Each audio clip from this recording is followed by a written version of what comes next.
Hi, guys, and welcome to Toni Talks, where we talk about divination, spirituality, and everything that is weird in the world. I have one of my favorite people in the entire world with me today. We have known each other since I was 18 or 19 years old, a really, really long time. So we don't just know each other on tarot or spiritual basis. We're very good friends for a very, very long time. So if you want to ask anything weird in any way tonight, pop it in the comments and we'll have a chat about it. I'd like to introduce you to my wonderful friend, Helen Fahey. Hello, my love. How are you? Hello, darling heart. How are you doing?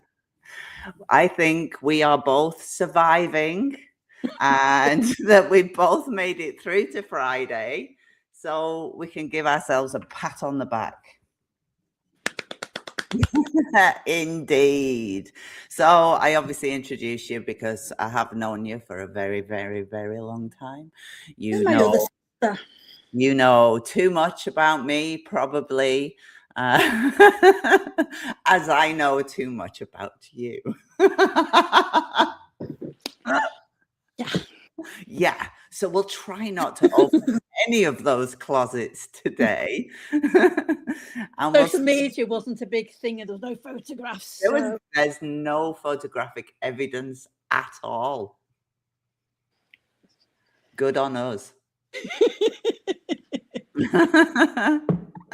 So we're going to talk about weird things, and I thought we could start off talking where we both probably started a really long time ago, which is the spiritualist churches, doing all the psychic development stuff and the mediumship, etc. Because I bet at some stage we were in the same spiritual church around those days. And you've taught a lot of psychic development and mediumship in your time. What drew you in the first place to doing all things weird? I was born. That was pretty much it. I mean, obviously, born and raised a Catholic, and it was never a big thing in our household, as you know. My mum converted to Catholicism as a teenager. My dad was raised proper hellfire and brimstone in the pitfire villages, but because he worked abroad, he learned a few other things. So religion was never actually very much forced on us. We went to church on Sunday, but I think that was more for the social for my mum. Well, your mum was also a big part of the church as well. She was, and I think that a lot of that was for the social, because obviously my dad was away a lot. I mean, and so yes, I went to a Catholic school. Yes, I was born and raised a Catholic. Yes, I went to church on Sundays, but it was never that big a deal. And it just never clicked with me. It didn't make sense. The only thing I liked was the incense. I love church incense, and I like churches and the buildings. But in general, it just didn't make sense to me. And then at school, when we started looking at history and things like that, we're learning about the pantheons. That made sense. Okay.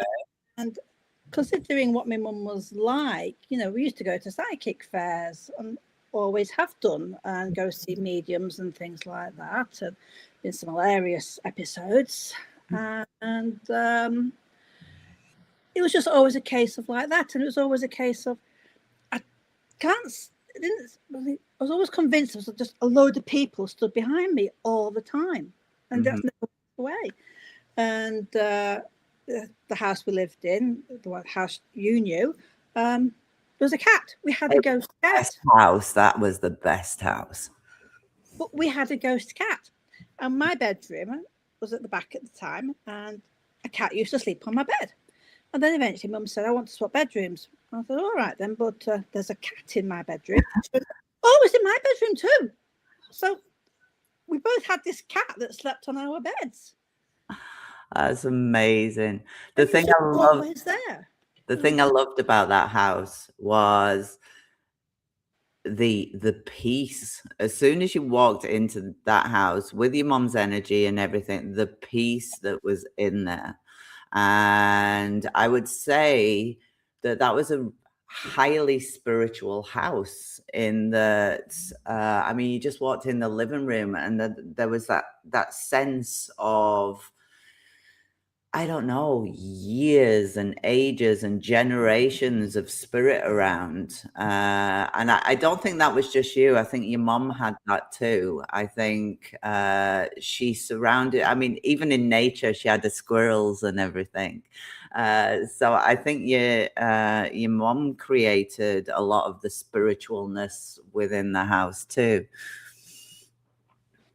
Yes, undoubtedly. I remember one time, she was flying around the house. I come in and she was stood there in the kitchen, smatting or something with a lady. What's the matter, Mum? She went, somebody's messing with me. I says, what do you mean? She says, something in the lounge keeps knocking an ornament off the thing and the jangling keys. And I know someone's in the house, but they won't tell me who it is. I'm thinking, and I bet you'd never say that in front of any of your church friends, Mum. She says, but I keep going in and out and they're messing with me. So I'm busy. I'm like, all right then, carry on as you were.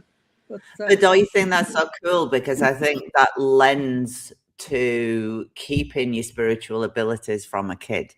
If your mum's kind of accepting and talks about weird stuff like it's normal, I don't mean like psychic development or anything. I just mean, only did it with me. Did she? Andrew and Vicky would not spend time in that house on their own. Sit on the doorstep. Wild. They'd sit on the doorstep rather than be in the house on their own. That is wild. I absolutely thought that house was full of everything awesome, including pasta with pesto. The first time I ever tried it was you'd made it me. Proper cosmopolitan, you know. Proper cosmopolitan. Changed my life completely after that. So you focus mostly on tarot, don't you? Yes. Yes, that's my first love.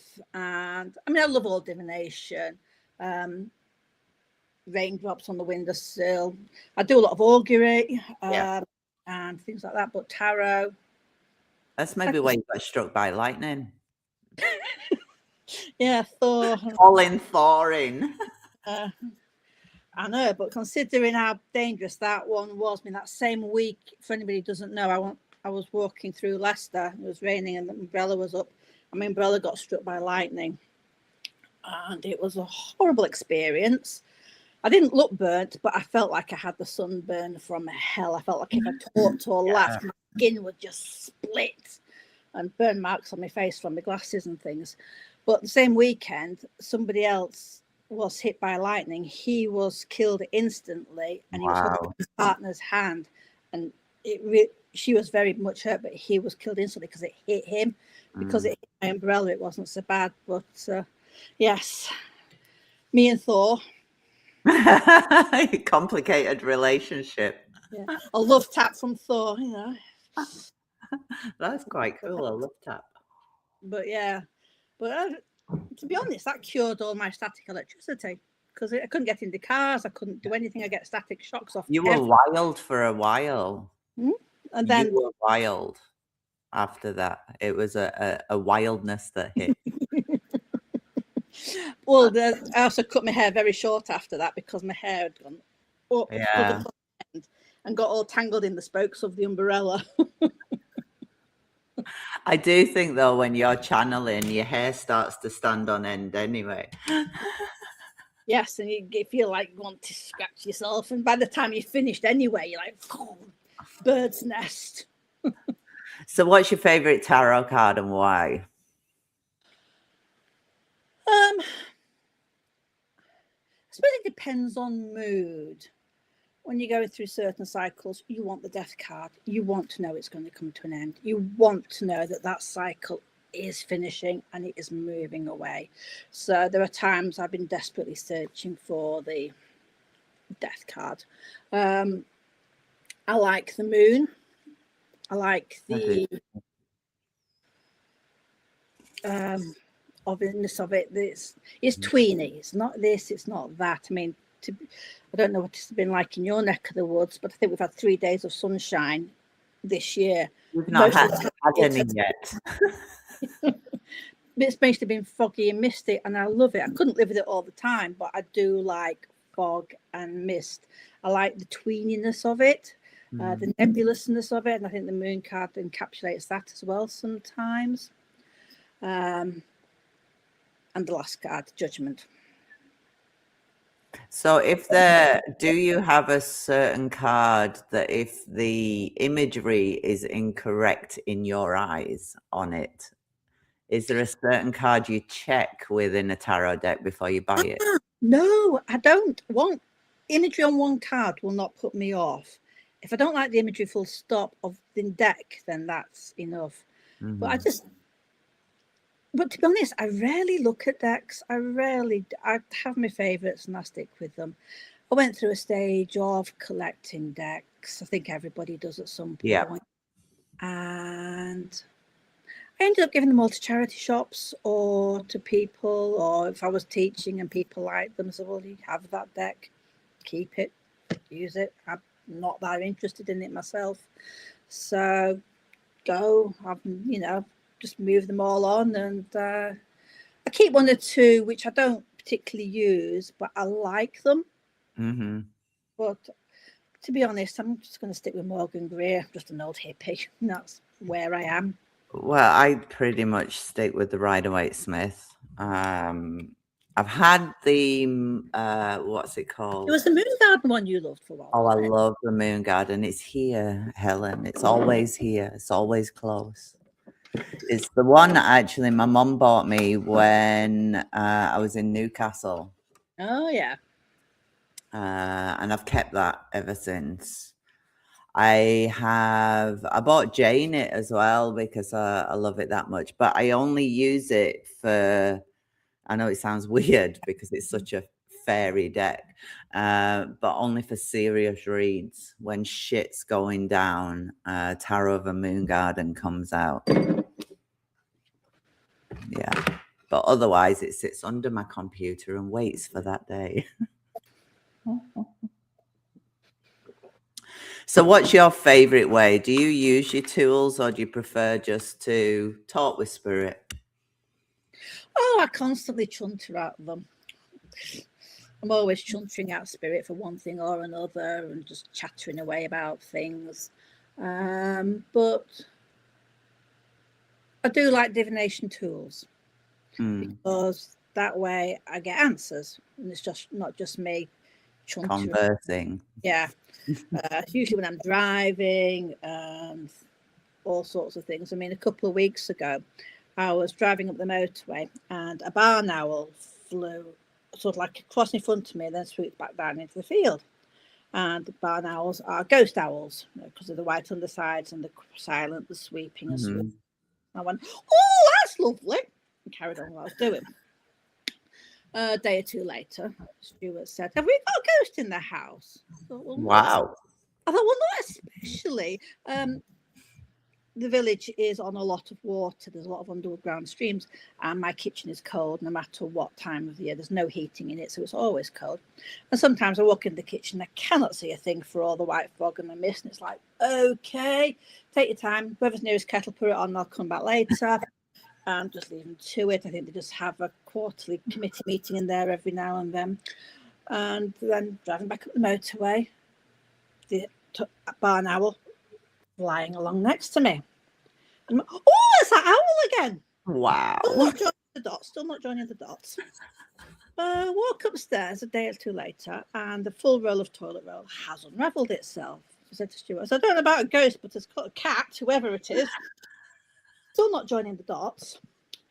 Driving on the motorway a day or two later, takes me a full junction to realise I'm following a van whose license plate is GHO 5T. Finally, ghosts! Wow. Ghosts! I've had about a fortnight of ghosts thrown at me. So I thought, right.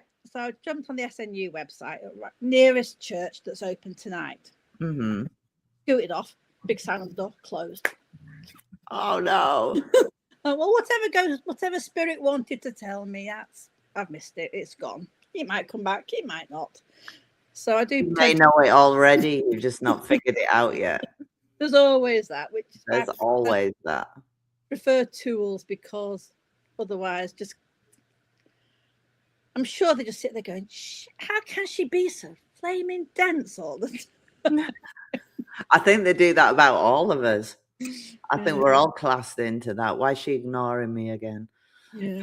How much more obvious does it actually have to be? Do we actually have to manifest a ghost in front of her? But again, what's the point? They need to write us a letter. Old style. It would help, wouldn't it? So I've got a question, because obviously I've lost my mum recently. Yes. And I found when my mum passed, she was there super strong. Like, what? Because some shit went down with my dad as well afterwards. But super strong. But I found that I had to assimilate to my mum being there, because obviously you've got your own grief and you're dealing with things and stuff as well. But when you do sense and when you do have these conversations, whether it's chuntering or whatever going on in your head, it took me a while to assimilate that my mum was always there. And I obviously knew that anyway. We know that anyway. But I think it's something that is really, really different when it's a parent. Have you found, how's it been with you as far as parents in spirit? Well, you know my dad. You knew my dad. Yeah. And my mum's been in a care. Mum's had Alzheimer's the past 25 years, and she's been in the care home for that. I've lost track of time now. 8 to 10 years. I don't know what. But I remember my dad saying one day, "Your mum comes visiting me." "You're all right, Dad. Carry on." He went, "It's bizarre." He says, "I'm sat in my chair reading the newspaper, and your mum will walk through the door and sit down on the sofa opposite me." I said, "Well, yeah." He went, "How?" I said, "Well, Alzheimer's, obviously, it's the brain. And, yeah. And when one parts of the brains are shutting down and things, but her spirit has probably just come wandering because her brain's switched off or it's doing something else, and she's just come off her wander." He went, "Oh." I said, "Do you say hello?" He went, "Well, I didn't the first time, but I do say hello, Mary, now." "All right then." And then one day he said to me, "She was in bed last night." I said, "Oh, was she?" He says, I woke up and she was there because the quilt and everything, there was. I said, "Fair enough, that will happen." But that's not happened to me. And I'd have thought, well, it'd be easier to come to me, but that was her home as well. That was her home. But I was obviously, when my father passed, I was very, very, very angry with him. And obviously that put a big barrier up. Mm-hmm. And it passed about 2 years when I'd first dreamt of him. And I think we were both very surprised at how pleased I was to see him. Mm. And it was like, he was really taken aback. I think he thought I was going to be, "Oh, I've been waiting for you." Come and take it off. And we were both very surprised at how pleased I was. Yeah. Of course.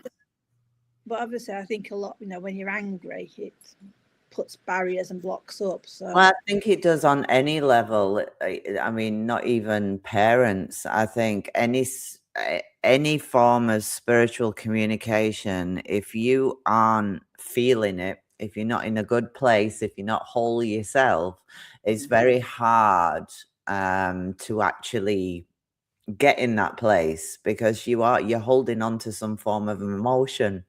Oh, undoubtedly, yeah. And it makes us too human. So I really think that when it comes to any kind of spirit, that we need to be in some kind of decent state.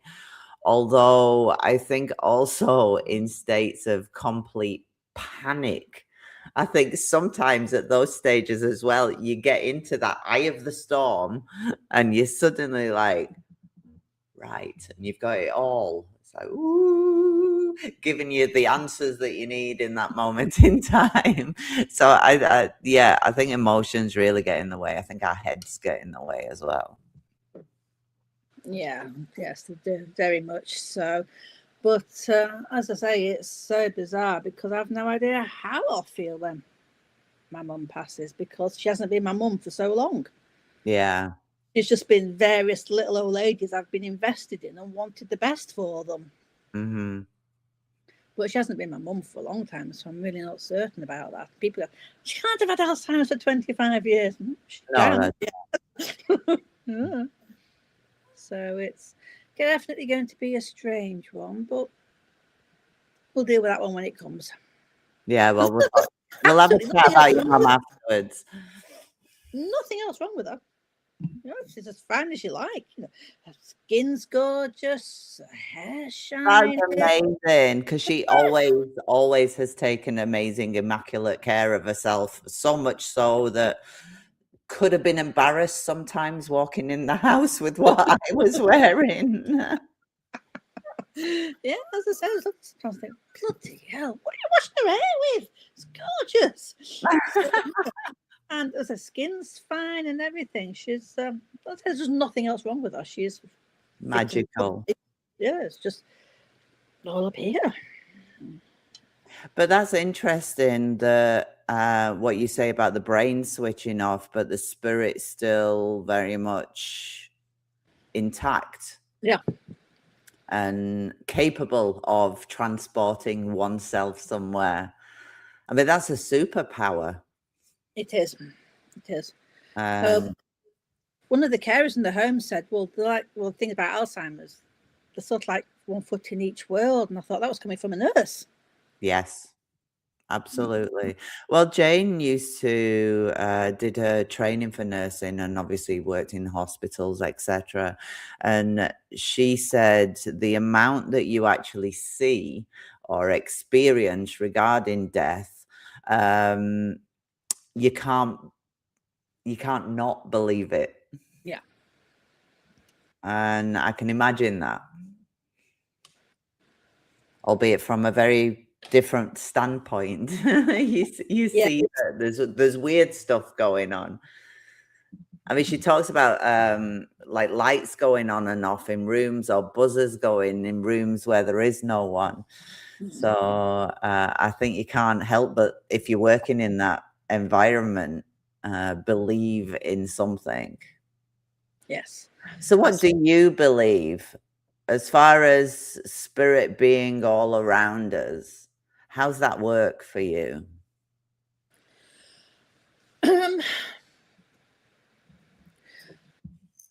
It fluctuates as and when I learn new things or things. And I think, oh, well, that makes sense, or that fills that gap in, or that doesn't sound a bit right, Is there anything in you that tries to work it out in your head? How could this be possible? Oh God, no, that's far too much effort. Oh God, no, just acceptance. Yeah, it is. Because to me it makes sense. It makes sense. Yes, absolutely. But to me, it's not the case of I need to find the answers for it. I'd love to find answers for lots of things, but there's never been any doubt or anything in my mind that spirit wasn't around. I suppose it was just always been there, because I always knew the people around me. And then when I developed my mediumship and things, and seeing ghosts, I have seen ghosts in the past, and which is bizarre, because I don't know if you know I've got aphantasia. No. Right. Aphantasia is what you see with your third eye or behind your eyes, your vision. If someone says, close your eyes and picture this or picture that, and people can see things. Either it's static or they can change the colours of things. But it's a spectrum. Yeah. So I'm at the bottom end with, when I close my eyes, there was nothing there. Wow. Seeing out, which is why I've never been able to follow a guided meditation. And I always assumed that people said, I see, or I always assumed they meant like, if I could see, I would see this, that, or the other. Like, I'm seeing a nun, I'm seeing this, I'm seeing the other. I'm thinking, no, because when my mediumship, with it being the way it is, claircognizance and things like that, it's, if I could see, I know there's a nun stood there. If I could see, I know there's a soldier stood there. Yeah. So I assume that's what they meant when they say, I see eggs. Because to me, there's never been anything there. And then I found out about Fantasia. The other side, the other end of the spectrum, hyperphantasia, which is like people might as well have their eyes open. It's so vivid what they can see. Wow. Manipulating things around. So there's lots of questions I want, but to be honest, because it's always felt there, I've always sensed it, I've always known it was there. It's not something I've ever, but I do occasionally, but I say I have seen a ghost. When we went to Chingle all that time, I don't really know. I definitely saw a ghost. I never had the guts to go there. Been twice. Brilliant. And I have seen death twice when both my aunts were. Yeah. And it was a case of, oh, I know. But I always knew that they were going, but this was a case of, it'll be within the next 3 days. And that's always happened. I've seen a spirit guide, and which was like looking at a photograph, this vision just appeared in front of me. So I can see with my physical eyes, but I can't see with my internal eyes. Can you imagine? Well, I must be. Well, yes, but it's all words or thinking. I see. So if you thought back, okay, here's a scene. Border of South Carolina, a house by a lake. Yeah. We swam over the lake from the one side to the other. We did. Can you see that in your head, how that picture looks? No. Wow. But I know I did it. And I know that was my first experience of floating around lakes on noodles. On noodles? On noodles. But that's just, remember somebody saying to me, well, if you can't see, how do you ever get anywhere? And I'm thinking, what do you mean? Well, I'm driving, road signs and directions. What do you mean? How do I get anywhere if I can't picture it in my head? If someone says turn right at the church, oh, there's the church, I'll turn right. I don't drive with my eyes shut. What do you mean? And it's bizarre how people see the picture first. Yeah.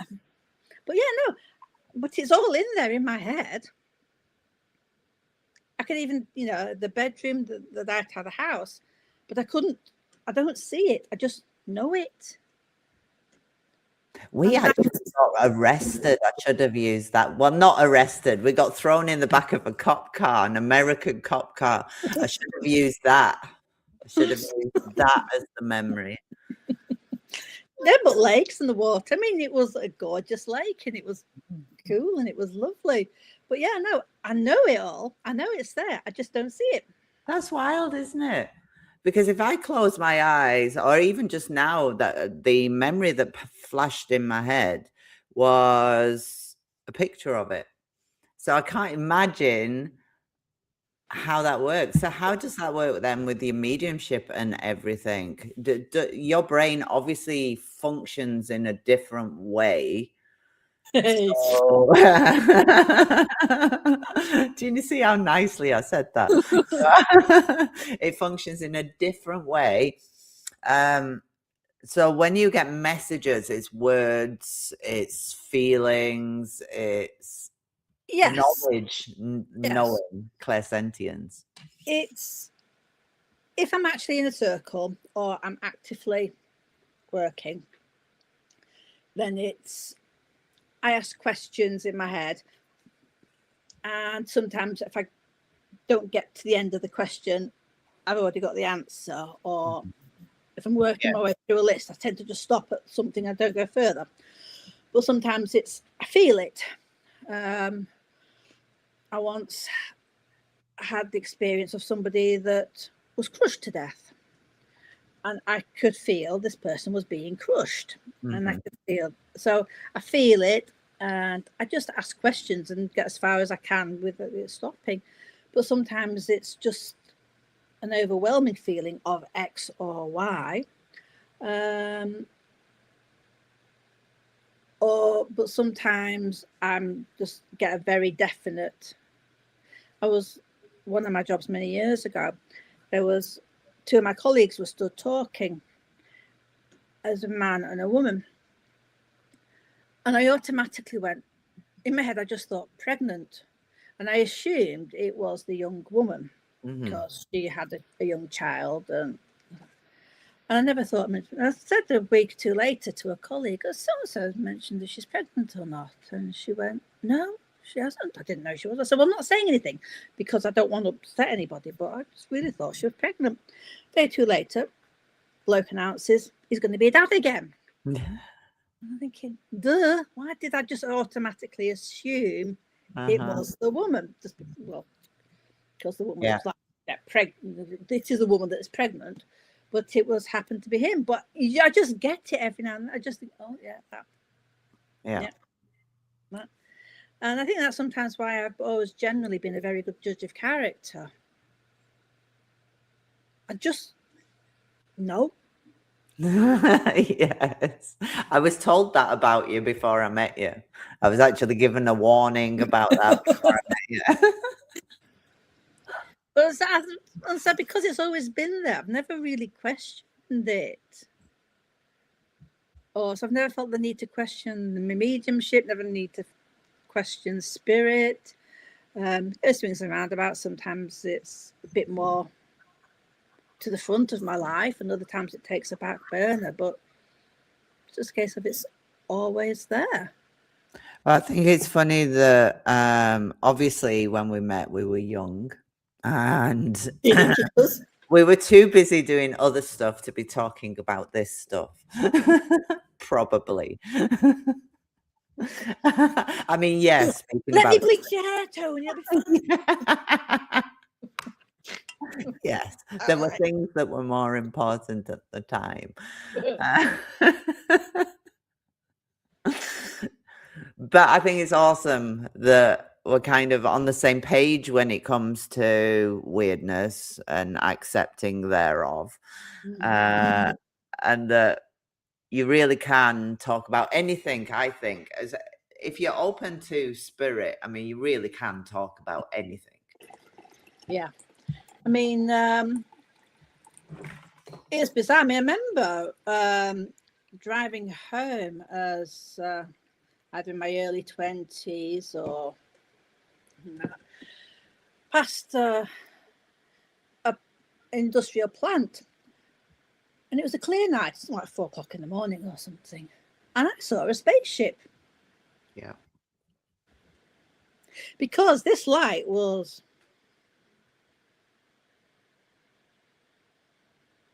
Wow. So it scooted off. I'm thinking, great, I've seen the spaceship. And then that was it. Never happened again. That's amazing. I remember, but not long after I moved into this house, and I've been here 25 years. I can't believe you've been there that long. Oh, I didn't have a lawnmower when I first moved in, and the grass had grown really quite long. And I think a neighbour had lost patience with me and had trimmed a circle in the middle. And I got home and I'm walking, oh, I've got a crop circle! I've got a crop circle! I'm stood in the street going, I've got a crop circle! And then eventually my brain sort of like caught up and went, yeah, it's probably somebody trying to just tell you to mow your lawn. It's aggressiveness. Because it was right in my front garden on the front street. But I was so giddy and I was shouting about something in the street going, I've got a crop circle! No, I haven't. Wow. I think it was the neighbour just being mean. Mow your lawn, Helen. Mow your lawn, Helen. You were teaching people tarot not long ago. Oh, I loved it. You enjoy the teacher role? I love it. Oh, it's just amazing, especially when they realise it's not that scary. It's not that difficult. And when they see the dots join up, it's like, oh, it's simple. Do you have any rules or things you won't do with tarot? Yeah, I won't go praying in anybody else's private business. Fair enough. Third party reads. Yeah, I don't do third party reads at all.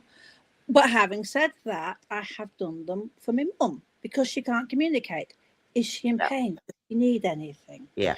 I always ask her spirits. Don't you think that's the most amazing thing, that you've got a tool at your fingertips that you can ask? I used it for the kids when they were too small to talk. How amazing is that? Yeah, but I always ask her spirit guides. I want to ask my talking to my mum, is it okay? Can you give me some answers on this, that, and the other? And that was it. But on general, I don't do third parties. Can you tell me what somebody thinks? Can you tell me why somebody has done that? No, not at all. But beyond that, as far as I'm concerned, anything goes. Yeah, because I consider myself a fortune teller. Mm-hmm. I consider people want to know the future. Exactly that. People want to know, and I don't care how trivial they think the question is. They want to know. They want to know, and things are never as trivial as it seems. If somebody wants to know something, there's a reason they want to know something. Right. I had a lady once ask me, she says, will I go on holiday this year? And it was at a fair. I was reading in a public space, and the man just took it as he walked past, and I thought, and so I read through, and I said, yeah, you're going to have a smashing holiday. You're going to have the time of your life. It's going to be amazing. It's like every holiday wish you've ever had all your life. It's going to come true on this holiday. I says, but are you going with your partner? She went, yes. I says, they're going to struggle, but you're going to have a whale of a time. Turned out, and she was asking, it's not long after the lockdown periods when people's flights and holidays kept getting cancelled and put back. She had stage 4 cancer. She was on her way out. She wanted to know whether she was going to have this blowout before she passed. As far as I'm concerned, there's no trivial question. Yes, and she was going to have the time of her life doing everything she'd never done previously. She was going to blow money like it was no tomorrow. She was going to swim with dolphins, have cocktails. Sweet as a partner. But obviously it was going to be hard for her partner, the last holiday with his wife. But, forewarned is forearmed. So she just knew to be a bit more considerate of his feelings. But yeah, she was going on holiday and she was having a smashing time. So I will read for anybody for anything. As long as it's not a third party, I'm easy. Yeah. So do you have any thoughts on, because we're talking about fortune telling, talking about prediction, do you have any thoughts on the butterfly effect when it comes to reading, and whether something changes from the moment someone leaves your table? Not especially, because if spirit didn't want them to know, they wouldn't know it. They wouldn't come to me. They wouldn't have been coming to a reader that could answer that question. I actually saw something. As far as I'm concerned, if spirit don't want them to know, spirit won't tell them. I actually saw a question that actually blew my mind for just a second. And I thought that is a wild question. And it's gone out of my head now. It was such a wild question on tarot being used for probability rather than prediction. Yeah. And that was it. If there are multiverses out there are. So what version of me am I reading for in the future? And my brain just went. So it was like, yeah, what version of my, whom am I reading for? Am I reading for myself here right now? Or am I reading for Toni in the multiverse in which she's living a slightly different life? It's wild, isn't it? As far as I'm concerned, you're All of reading, them. but yeah, all of them, none of them, just you, whatever. As far as I'm concerned, the spirit want you to know it, they'll tell you. If they don't, they won't. So, because the amount of times we've asked we've asked a question, we want to know something, and spirit have gone, yeah, no. We've all been there. It's happened. We've all been there. If they do not want us to know something, we will not know it. They will find a way for us not to find it. So very true. And I think also, if we're not ready to hear it, if we're not actually at that stage where we're going to be cool with it and deal with it like big girl bosses, I think sometimes we're just not ready for that information. Yeah. And even if the cards were giving us that information, would we take it on? Yeah.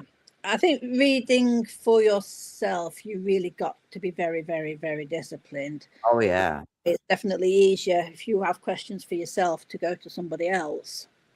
I think I desensitized myself with that a long time ago. It's a bit like my youngest Nate. He had a lactose intolerance, so he kept feeding himself milk products, giving himself diarrhea until he finally pushed through and doesn't have it anymore.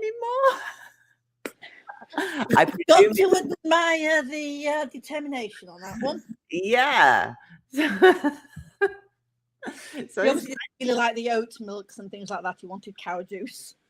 Yes. So I kind of desensitized myself with reads a long time ago, especially when the kids were young, because if I was attached to the answer in any way, I knew that I wouldn't take that answer. Because Nate was in hospital when he was only 2 months old, and we nearly lost him. So if I wasn't capable of reading for myself at that time, I don't think I'd have trusted anyone else in the world with that answer at that time, because it was such a huge question for me. But I think I desensitized myself by asking and asking and asking until I didn't have that emotional attachment when I was reading. It's only at that point that you need to detach. So as long as you can look at that spread for 5 minutes without reacting in any way, pretend it's for a client or something along those lines, pretend it's for a friend. And then I think you've got the capability to do it. But I do think you need to desensitize yourself to answers. Yes, you definitely have to. You do, because otherwise you're like, but well, my favorite. Go on. But I've never been one for clarifying cards or things like that. No, I hate that. The answer's there. I hate you that. don't want to know it, that's all. The answer's there. So exactly. Yeah, I think I switched off to my readings so that I could do that. Take a snapshot with your eyes. Let your brain take in the information. Let your body take in that information. Don't freak out with it. And my motto with the cards became screw the cards, because rather than having a reaction to what I was seeing about my own life, I do think we've got a bit of ownership within ourselves. If we see a future that we do not like, unless it's health related, unless it's like fate related in some way, I do think we have the power within ourselves to say, right, I'm not accepting that read. I'm going to change how it looks by putting effort into whatever is requiring the effort. So yeah. I think just ignoring it. Just ignoring it. Ignoring it and pretending it never happened. Is it? Oh, didn't see that. Never happened. Won't happen. I didn't take a photograph. Nobody saw that. It's fine. Do you have anything out in the wild that you would use like a tarot card? For example, I have lorries, and I'll ask questions and then get an answer from the back of a lorry. Or when you drive, especially I'm the same when I'm driving. When you're driving, there's nothing you can do to stop it. I don't think. I think you're in autopilot and it's just. But yeah, do you have anything out in the wild that you use? Again, sometimes if I see something which is very, very out of sync with its environment, definitely, a very weird billboard or something, but mainly augury especially when I'm driving, just because it's a ready-made frame in front of me and birds everywhere. So do you use plant life as well, trees and stuff? very rarely.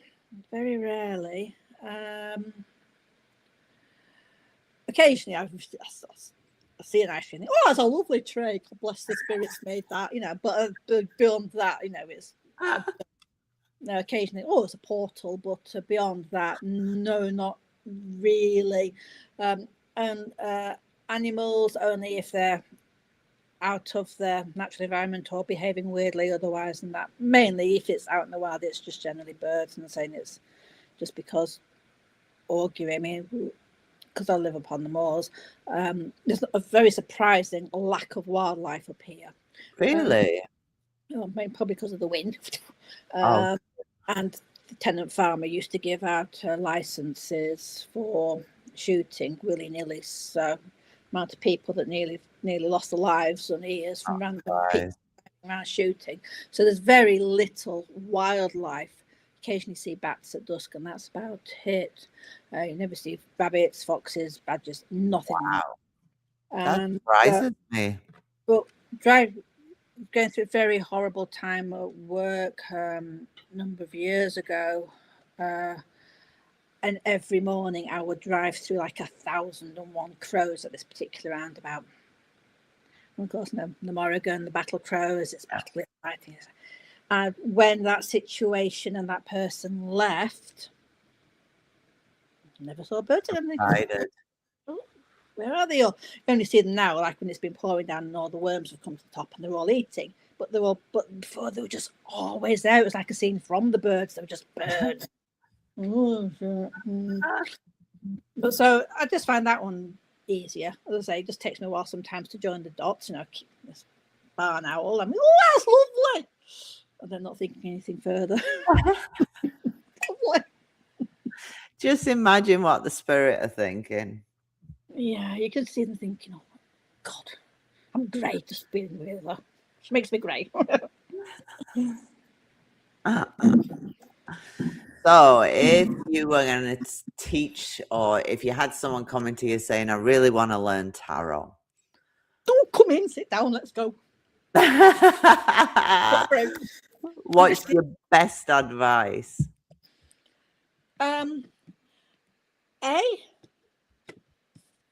Do learn at least one keyword per card, because intuition's brilliant, but it's not a guaranteed tool, and sometimes your mind just goes whoop. But if you know that there's at least one word, start talking about that, and then the rest will start flowing in. And my favorite means for practicing is watch a series. Under Salt Marsh is one that we're watching at the moment, but anything where there are characters and a story that unfolds, not a film, a series, right? And pull a few cards. Tell me about this character. Tell me about this. Tell me about the outcome of this. Or how is this end? Because it's like real life, but not real life. I said, but always be aware that obviously with it being television, there's this element of suspend belief. But in general, people act the way they're supposed to act. The story unfolds the way the story is supposed to fold. And if it's like a 6 episodes, you've got a short time, but a lot to read on. True. It's like full life events condensed. And I think they're the best way to learn, because it's not really real, but it's based on how real people would behave technically, sort of, in that situation. Mm-hmm. Suspend disbelief a bit because it's for entertainment purposes. But, you know, did that person do it? Is this person a red herring? It's an excellent way of learning and getting used to it, but always anchor it into at least one key word, because I think they are very, very helpful. And I don't think in however many 100 years of tarot being around, much has changed. What, in life or in the tarot? In life, and the tarot is still relevant. Are my crops going to grow? Is my business going to be successful? Is my marriage going to be okay? Will people want to know that even now? Nothing has changed with what people want to know. No, that's true. And if you look at the Lenormand cards, for example, each one, each emblem on there is kind of fatalistic in that you've got the heart for love, you've got the ring for union. So even, that's way later than tarot. We're talking 19th century. But still, what people come to the table for and is those key concepts. It's a major life commitment. People should have questions. Yes. They should have. And, whether they want the answer or not, it's another matter. But whether they listen is a completely different answer. It is. But as I believe, if somebody comes to me, it's because Spirit wants me to give them the answer that Spirit wants them to give. And whether they listen or not, the seed has been sown. Because they will remember what I've said at some point or other. Well, that's the whole thing when I was saying about the butterfly effect earlier as well, that they wouldn't have come to your table in the first place if there wasn't something they needed to hear for the future situation that is coming. So that part of fated aspects has happened already the second that they're sat at your table. Yes. Would you automatically use your mediumship and channeling when somebody comes for a read? No, I don't, because it's such an unreliable tool. If Spirit desperately wants me to pass it on, they will give me the answers in tarot. Yeah. Occasionally in the chat afterwards, there may be a little bit of something, but when I'm reading, no, because I want the actual absolute tool which will work. Makes sense. Because again, mediumship is a bit all divination is a case of you're relying on the integrity and the honesty and the memory of the person you are reading for. Mm-hmm. True. And with tarot, it's easier. Have you got a question? No. Mm-hmm. What really are you interested in? Are you looking at your work life? Are you looking at your home life? Are you looking at a holiday? Are you looking at friendship? Are you looking at buying a car? What is currently making you want to ask questions? You can work on something like that. Mediumship. Oh, do you remember a lady from about 70 years ago who lived next door? It's asking too much of people unless they're prepared to get. I think a lot of clients, some obviously come for that. But the majority of clients I get want to know simply what's going to happen. Yes. And very practically as well. So without going into the woo, without talking about their chakras and all that, they want to know what's going to happen next week when they go out with Barney. A practical Earthly. They want an earthly answer. Yeah, is it worth the while? Is it worth the time? Yes, it's going to be some fun, but there's nothing long term in that. But if you just want some fun in the meantime, knock yourself out. I've got to ask you one question before we go. Yes. What do you think about Prince Andrew? To be honest, I've not been paying that much attention. I don't think I've read the news in a long time. I just saw it because I flew into the... Yeah, it's just wild. He was arrested yesterday. Well, maybe we should pull out our cards later. Yeah, but part of that is very, very sad. I think it's very sad too. I mean, everything that has gone on with all that, the poor and the victims, which, is just heartbreaking. But not ever wanting to defend him. No. He was obviously bored. And he wasn't channeled properly. I mean, let's face it, he was a decorated soldier. He did fight in the wars. He did do that brave thing with the helicopter. He did do that. Yeah. Had he been maybe more structured and channeled himself in the military and did something more with his life rather than just being rich and bored and nothing to do, so looking for fun. But that can be said for so many people, and it's so many. But, and you just think, well, that was very, very sad. You've got daughters and grandchildren, and you have completely...